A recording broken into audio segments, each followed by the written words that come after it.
자, 이제 5주차 두 번째 시간이죠. 시장 실패. 자, 우리가 시장 실패가 뭔지 첫 번째 시간에 확인을 했고요. 자, 그 다음에 이제 우리 요번 시간에는요, 요즘 특수한 재화인 공공재에 대해서 좀 한번 알아볼게요. 자, 공공재에 대해서 알아보기 전에, 자, 우리 시장 실패는, 기본적으로, 자, 수요 측면에서 한번 봤을 때, 수요 측면의 시장 실패, 요거는 수요 곡선 자체가 소비자가 지불하고자 하는 그 최대 가격 요걸 반영하지 못할 때, 자, 요때 나오잖아요. 그래서 소비자의 지불 의사를 갖다가 나타내지 못하는 이런 시장재가 나타나게 되게 되는데, 자, 아무튼 요렇게 그 소비자의 지불 의사를 전혀 반영하지 못해서 시장에서 공공재가 생산되지 않는, 자, 공공재는 누구나 다 같이 쓸 수 있는 그런 공공재를 얘기하는 거예요. 자, 그럼 공공재를 갖다 알아보기 전에 사적 재화라는 것 갖다 먼저 알아볼게요. 거기서 이제 경합성이라는 거, 재화의 특성 중에 경합성이라는 게 있는데, 뭐냐면 소비자의 측면에서 봤을 때 어떤 한 사람이 그 상품을 구입해서 써요. 그러면 다른 사람이 못 쓰는 거예요. 그러니까 서로 경합하는 거죠. 서로 싸우는 거예요. 배제성이라는 것도 있어요. 배제성은 판매자가 대가를 지불하지 않은 사람한테는 안 주는 거예요. 돈을 내지 않으면 저리 가 하는 거죠. 그 다음에 사적 재화는 요거에 대한 이런 특징들이 있습니다. 근데 공공재라고 하는 거는 조금 다르죠. 공공재는요, 비경합성. 자, 아까 경합성이 나왔었죠? 여기서는 비경합성이래요. 여기서는요. 그러니까 이건 뭐예요? 다른 사람이 사도 그 재화나 서비스를 소비할 수 있는 거예요. 또 아까 사적 재화는 배제성이었는데 요건 비배제성이에요. 자, 그래서 어떤 재화가 공급이 되면, 자, 이러한 재화의 편익을 누르지 못하게 배제할 수 있는 그런 게 안 되는 거예요. 자, 요 두 가지의 특징이 공공재의 특징입니다. 참고로 우리 지금 현대사회를 살고 있잖아요. 그래서 제가 통신과 관련된 얘기를 한번 해볼게요. 여러분들은 전화기를 다 가지고 있죠. 전화기 여러분들 그 주머니에도 있을 것이고, 여러분들 지금 옆에 지금 모니터 앞에도 여러분 휴대폰을 놔두고 있을 거예요. 아니면 휴대폰으로 요거를 보실 수도 있잖아요. 자, 그런 식으로 해가지고 여러분들이 통신을 이용을 한단 말이에요. 그런데 우리는 이게 아주 편해가지고서 아주 이용하기 좋기 때문에 잘 사용할 수 있지만, 정말 돈이 없으면 그리고 정말 나이가 많으셔서 이런 걸 이용할 수 없다라면, 필요성을 못 느낀다라면 이용하지 못하잖아요. 그러면 통신이 얼마나 중요합니까? 무슨 사고가 났다거나 이럴 때 막 전화도 하고 해야 되잖아요. 자, 그런데 안 되는 경우 있단 말이에요. 자, 그런 경우 예를 들어서 터널에 들어갔는데 거기 갑자기 터널에 고장이 났어요. 터널에 그 통신 라인들이 글로 전파가 안 들어와요. 그럼 여러분들 전화 못 쓰잖아요. 그럴 때 여러분들 내려가지고서 조금 걸어가서 보면 벽에 전화기 붙어 있는 거 있을 거예요. 혹은 터널에도 그렇지만 산에 한번 가보셨나요? 등산을 하다 보면은 이렇게 좀 높은 산에는 중간중간에 이렇게 전화기가 있습니다. 산에 누가 전화를 한다고 전화기를 놔두죠? 그거 전부 다 이 통신에서 사람들이 기본적으로 자기의 최소한의 안전을 갖다가 보장받기 위해서 놔두는 것들이거든요. 자, 이런 것들은 여러분들은 전화기를 가지고 있는 사람은 직접 전화하면 되지만, 그 전화기가 없는 사람들은 전화를 하지 말고 위험에 빠져라 이러면 안 되잖아요. 그러니까 그런 사람들을 위해서도 다 놔두는 거, 이런 거 다 공공재란 말이죠. 자, 이렇게, 근데 공공재는 이렇게 공짜로 주어지기 때문에 어떤 일이 벌어져요? 무임승차 문제가 생깁니다. 남이 갖다가 숟가락만 탁 얹는 거예요. 그러니까 생산자가 대가를 지불하게 만들 수 있더라도 비배제성 때문에 배제할 수 있는 방법이 없습니다. 그러니까 다 무조건 이용하도록 해야 돼요. 그러니까 어떨 때 보면 이렇게 이런 것만 찾아다니는 사람들 보면 좀 얄밉죠. 그런데 이게 실제로 그런 것들이 있어서 참 골칫덩어리입니다. 그래서 아무튼 무임승차자를 배제하려고 하면 대가를 갖다가 지불할 용이고 있었던 이런 사람들도, 그 소수의 사람들도 다 배제가 돼버려요. 자, 그런 것들이 문제가 되죠. 자, 사례가 이제 책에 하나 나와 있어요. 이제 뭐 디지털 무임승차 해당하는 내용인데, 우리 뭐 예전에 여러분들 그 음악 좋아하시죠? 지금 음악을 여러분들은 스트리밍해서 들으시잖아요. 그 와이파이나 아니면 뭐 그 5G 그거 지금 쓰시나요? 아무튼 LTE 뭐 이런 거 쓰실 거란 말이에요. 근데 과거에는 조금 몇 년 전만 해도요, 이렇게 스트리밍 같은 거 안 하고요, MP3를 다운받았단 말이죠. 그쵸? 그래서, 이렇게 휴대폰에 넣기도 하고, 아니면은 MP3 플레이어라는 걸 갖다 목에다 걸고 다니고, 이랬단 말이죠. 아, 참 옛날 얘기입니다, 이게. 그런데, 그 당시만 해도 이게 음악이 우리가 항상 가면은 레코드판 혹은 CD 이런 걸 갖다가 샀을 때가 있었는데, 이게 디지털 파일로 돌아다니다 보니까 이게 어떻게 돼요? 서로 복사해 줄게 이렇게 돌아다녔단 말이에요. 그러니까 이게 공유가 돼버리니까 어떻게 됩니까? 이게 음악하는 친구들은 이걸 갖다가 돈을 못 받을 거 아니에요. 아무리 노력해가지고 앨범을 내도 사람들이 복사했었어요.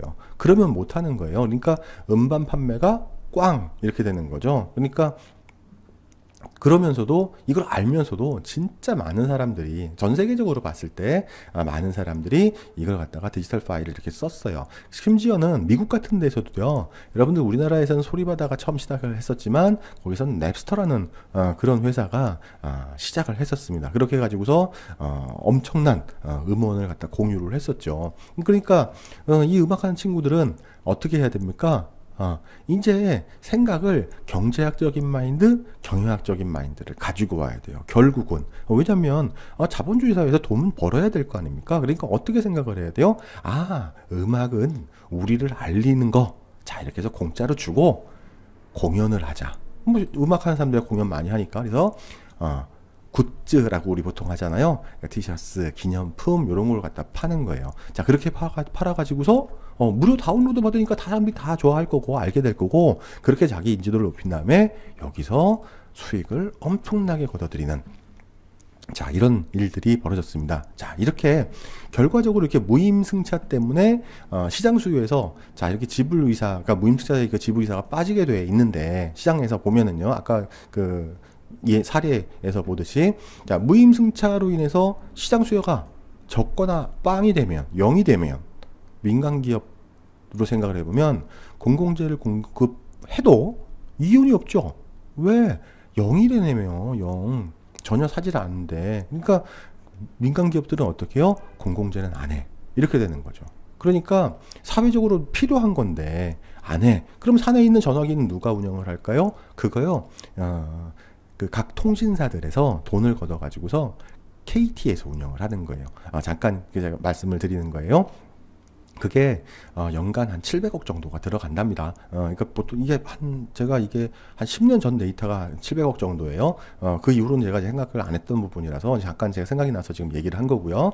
아무튼 이런 것들을 갖다가 민간 기업이 왜 해요? KT가 700억씩 들여가지고 그런 걸 왜 하냔 말이죠. 그러니까 안 하려 그러니까 그걸 갖다가 어떻게 돼요? 그건 사회적으로 비효율인 거죠. 그래서 그거 어떻게 해요? 정부에서 이런 통신 사업을 하려면 그거 무조건 해야 돼. 이렇게 해가지고서 조세 측면이 되는 거잖아요. 그래서 공공재를 갖다가 강제로 공급을 해주는, 자, 이런 것들이죠. 이 공공재, 제가 그 통신 전화기 얘기했었지만 국방 같은 것도 공공재죠. 우리가 봤을 때 나라를 누가 지켜줍니까? 이렇게 여러분들이 군대 가가지고서 이렇게 1년 반씩 이렇게 있는 거 다 그런 거죠. 불꽃놀이 같은 거 얼마나 예뻐요, 보면은요. 그리고 등대 이렇게 보고 있으면 우리가 이렇게 등대 저 밤하늘에 밤 바닷가에서 등대빛이 뱅글뱅글 돌아가고 있으면 얼마나 그 낭만적입니까? 그쵸? 그런데 그런 불빛들 이렇게 보면 거기만 이렇게 쑥 빠져들 것 같고 막 그렇잖아요. 그거 누가 해줘요? 그 배 지나다니면서 위치 파악하라고 하는 건데, 그거를 갖다가 배 운전을 하는 사람들이 하는 건 아니잖아요. 그렇죠? 그 사람들한테 세금을 걷어가지고서 국가에서 운영을 해주는 것들이잖아요. 이런 것들이 다 공공재입니다. 그리고 특허, 그다음에 저작권이 없는 그런 아이디어, 자, 이런 기술들, 이런 것들도 다 공공재에 해당합니다. 그래서 민간 사업자가 하는 TV 방송, 자, 요거는 기업이 공공재를 갖다 공급하는 그 사례가 되는 거고요. 경합적이고 배지적인 광고를 팔아서 이윤을 얻는 거예요. 그러니까 실제적으로 방송국에서 얻는 이유는 그 얻는 수익은 어디서 있냐면 다 광고입니다. 광고. 신문도 그렇죠. 그러니까 우리 어떤 얘기합니까? 뭐 드라마 시청률이 뭐 0%대다. 그러면은 16부작으로 했다가 어떻게 합니까? 8번 했는데 그냥 다른 거 해. 끊어. 이렇게 되는 거예요. 그러니까 조기정형 뭐 이런 말들이 나오는 거죠. 그러니까 왜 광고가 안 붙어요. 이렇게 시청률이 안 나오면. 그러니까 그것 때문에 그러는 겁니다.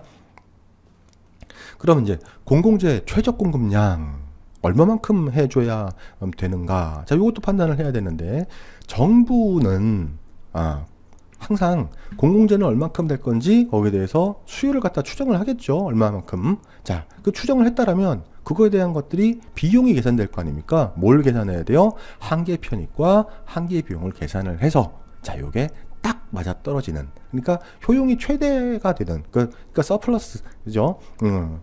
그런 것들이 많아지는 그런 것들에서 공공재를 갖다가 늘리는 겁니다. 자, 그러면 그 수요 측정을 어떻게 할까요?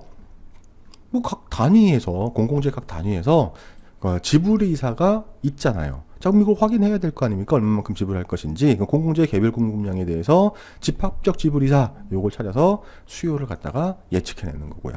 그 다음에 공공재, 이제 시장 수요, 공공재도 다 필요한 것들이니까 개별 공급량에 대해서 사람들이 지불하고자 하는 가격 요걸 갖다 다 더해보는 거죠. 그럼 그거에 대해서는 확인을 할 수가 있을 겁니다. 다 더해지니까요. 자, 그러면은 공공재 우리가 어떻게 하느냐, 그걸 갖다가 수요를 갖다 파악하는 방법. 자, 이게 이런 공공재가 하나가 있다. 이게 하나가 지급된다라면 민수는 4,000원 내겠답니다. 강우는 5,000원 내겠대요. 그러면 합하면 얼마예요? 9,000원. 그렇죠? 또 두 개가 된다라 그러면, 두 개로 한다 그러면 3,000원, 4,000원씩 내겠대요.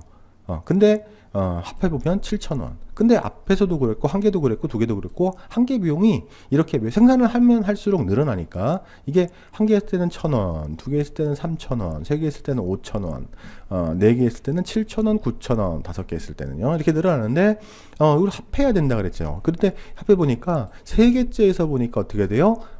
집합적인 지불이사가 5,000원이 되는 거죠. 그게 한 개 비용이랑 이렇게 딱 맞아 떨어지네요. 자, 이거 뭐 여러분들 딱 여기서 뭔가 착안을 딱 하셔야 돼요. 근데 여기서 지불이사는 이만큼인데 비용은 이만큼이 나왔다. 그러면 약간 비용이 더 많이 나오잖아요. 그러니까 이걸 갖다가 그림으로 이렇게 그려보면 민수는 이만큼 지불하겠대요. 근데 강우는 이만큼 지불하겠대요. 근데 요거 그 민수의 지불이사나 강우의 지불이사만 는 필요가 없는 거잖아요. 어떻게 해요? 다 합쳐요. 합쳐서 요렇게 그려놓고, 그 다음에 아까 한 개 비용이 쭉 올라갔죠? 한 개 있을 때 1,000원부터 쭉 올라갔단 말이에요. 그거 딱 합해 놓고서 어디서 요만큼 딱 결정되는, 그 양에서 딱 결정되는 겁니다. 왜? 한 개 편익과 한 개 비용이 딱 맞아 떨어지는 점이 최대의 그 효용이 가져지는 그 규정점이라고 말했잖아요. 그러니까 거기에 정확하게 맞추는 겁니다. 그래서 한 개 편익과 한 개 비용을 갖다가 비교해 보는 게 가장 좋다. 그리고 비용 편익 분석을 해서 좋은 걸로 이렇게 하는 게 좋다. 자, 여기 공공재가 공급을 증가하게 되면 편익이 당연히 늘어나잖아요. 근데 공급 증가가 또 너무 많아지면 그것도 사적 재화 생산이 감소가 되죠. 그렇죠? 그래서 이 감소로 인해서 비용보다 크다라면 자원은 공공 부분으로 다 이전시켜야 됩니다. 그래서 사적 재화나 요런 것들에 대한 희생, 자, 요런 게 따른 비용이 공공재 공급 증가에 따른 편익보다 크다면 사적 부분에 남아 있어야 되는 거고요. 자, 그렇게 됐죠? 자, 공공재 중에서 도로, 이것도 당연히 공공재입니다. 자, 책에 5.4 표가 있죠.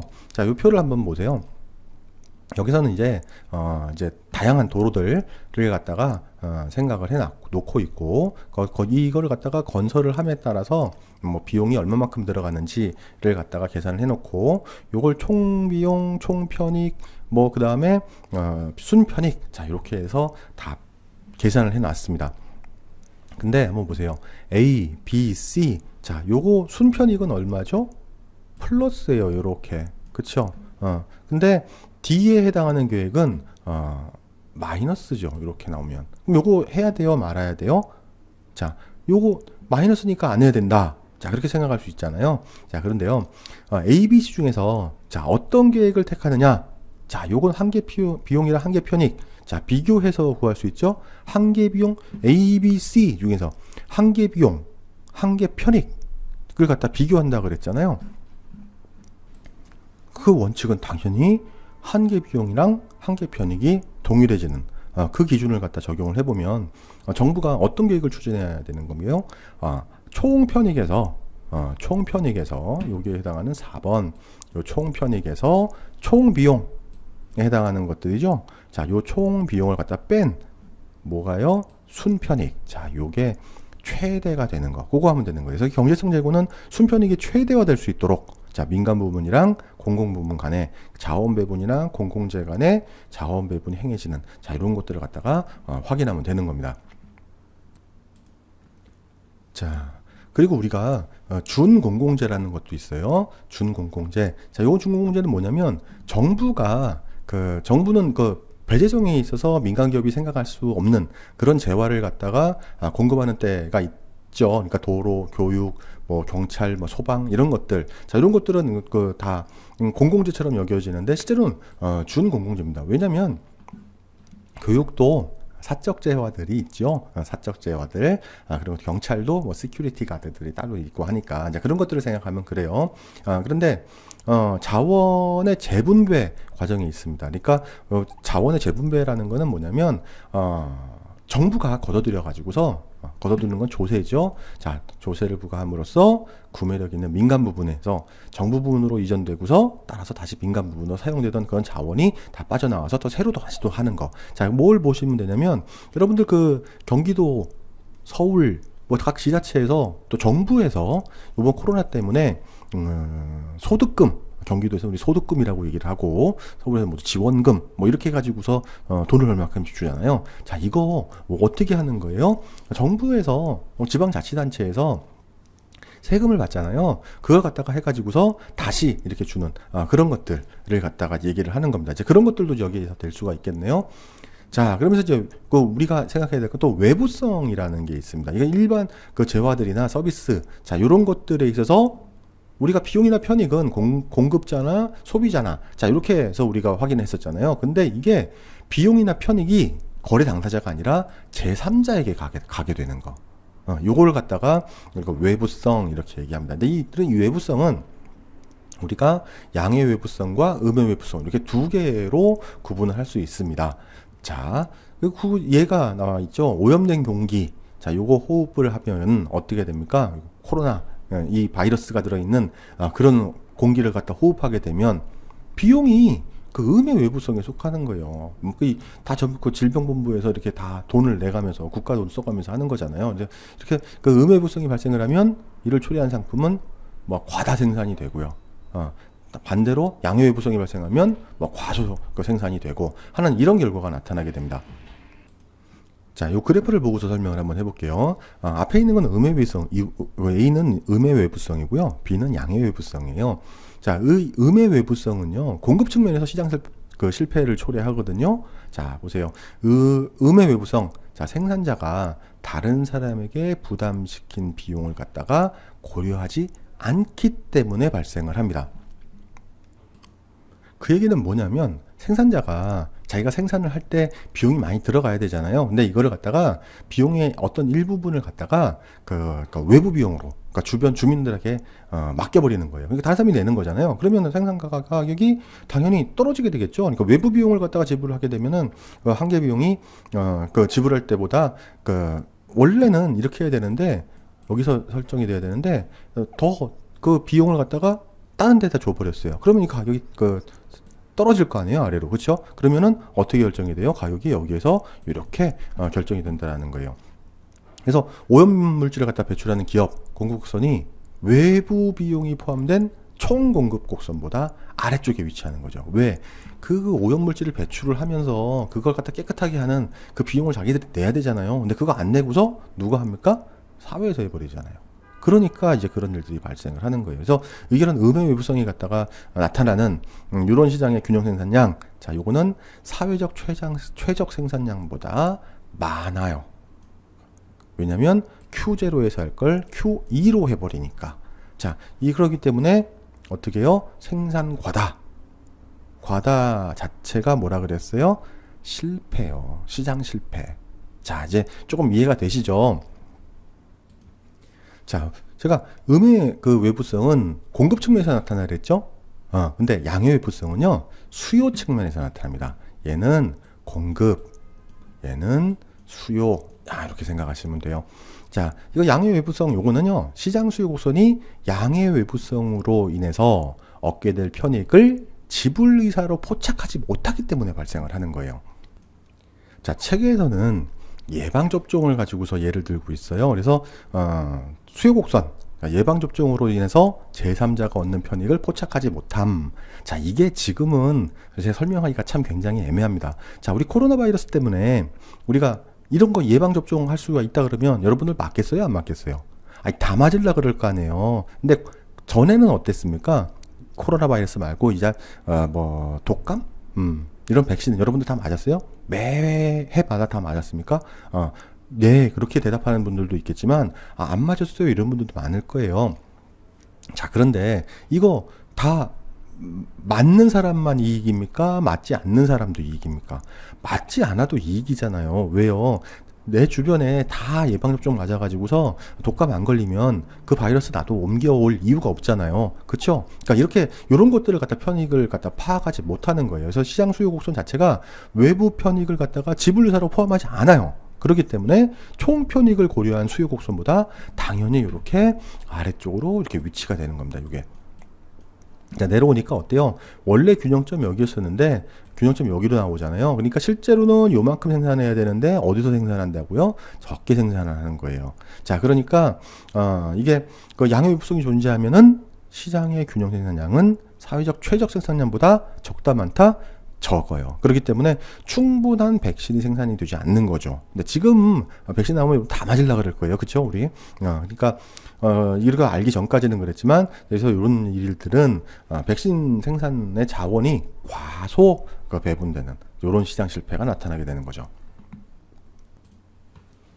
자, 여러분들 그 과수원 같은 데 가면 그 과일이 열리기 위해서는 벌이나 나비들이 날아다니면서 이렇게 그 꽃가루를 묻혀줘야 되잖아요. 그 수분이라고 하고요. 야, 그런데 이거 다 해주면 얼마나 좋아요, 벌들이. 근데 벌들만 이렇게 오기만을 바란다라면 이게 잘 수정이 안 일어나겠죠. 그래서 과수원 업자들이랑 과수원 영농가랑 양봉업자들이 서로 돕습니다. 서로 도와서 사적 협상을 하는 거죠. 그렇게 해가지고서 양의 외부성을 갖다가 과수 생산을 증가시킵니다. 벌들이 많으면 그만큼 더 많이 생길 거니까 이걸 갖다가 증가시키는 그런 것들을 갖다가 할 수도 있습니다. 그러니까 외부성 문제를 갖다가 스스로 많이 잘 해결할 수가 있겠죠. 자, 이게 이제 책에 예제로 나와 있고요. 자, 이 음의 외부성을 갖다가 이제 교정하는 방법도 있습니다. 뭐 과다 배분 돼 있던 뭐 이런 것들 원래 적정한데 해야 되는데 이런 게 발생이 된다라면 그걸 다 줄여주는 게 좋잖아요. 자, 그거 어떻게 하냐면은요, 정부에서 하는 방법이 있어요. 정부에서 뭘 하냐면 직접 규제하는 겁니다. 그래서 음의 외부성을 갖다 줄이기 위해서 법을 제정을 하는 거죠. 그래서 외부성을 갖다 처리하는 경제 활동을 다 규제하는 거.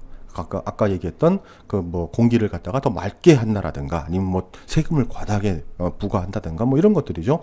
정부에서 직접 규제는 생산의 한계 비용을 갖다 올려갈 버릴 거잖아요. 왜 비용을 더 내라고 하니까. 그래서 음의 외유성을 반영하지 않던 공급고선 자체가 당연히 위로 이렇게 슉 올라가게 되겠죠. 돈이 왜 더 많이 들어가니까. 그래서 그 결과 가격은 올라가지만 균형 생산량이 감소하게 돼서 자원의 과다 배분을 갖다가 없애는 그런 효과가 나타날 겁니다. 그리고 이제 직접 규제는 이제 그 정부 보조금 그걸 갖다가 얘기할 수가 있거든요. 소비자한테 보조금 쓰는 거요. 우리 요번에 지금 코로나 때문에 나오는 그 소득금이나 지원금 이런 것들을 갖다가 하게 되면 소비자들은 지불 여력이 생기게 되니까 수요곡선 당연히 슉 올라가게 됩니다. 그렇죠? 자, 그런 것들이 나타나게 돼서 괜찮아지게 되는 거죠. 자, 여기서 보시면 그래요. 그러니까 수요 곡선 자체가 달라지죠. 위로 올라가게 됩니다. 보조금이 지급이 돼가지고요. 자, 그렇게 생각을 하실 수가 있어요. 자, 그럼 정리를 해보면 어떤 거냐면, 자, 음의 외부성이 있다. 자, 이거 과다 생산으로 해서 과다 배분되고 있는데, 자, 이거 양의 외부성에 대해서 과소 배분되고 있는 거고, 어떻게 하느냐? 이렇게요. 사적 생산, 사적 협상, 손해배상 소송, 그 다음에 생산자 세금 부과, 직접 규제, 배출권 거래 제도. 지금 실제로 하는 게 이런 것들이 제일 많이 눈에 보이죠. 그 다음에 양의 부성이 있을 때 사적 협상, 그 그다음에 소비자한테 보조금 주고 생산자한테 보조금을 주고 정부에서 직접 공급을 하고, 자, 이런 방법에 의해서도 해결을 할 수가 있습니다. 자, 두 번째 시간, 또 이제 새로운 것들을 계속 배워나가니까 좀 많이 어렵죠. 많이 다른 것도 같고요. 근데 하나씩 하나씩 이렇게 여러분들이 기억을 하시면서 조금씩 가시면 그렇게 어렵지 않을 겁니다. 자, 그러면 잠시 쉬었다가 또 다음 시간에 또 만나도록 하겠습니다.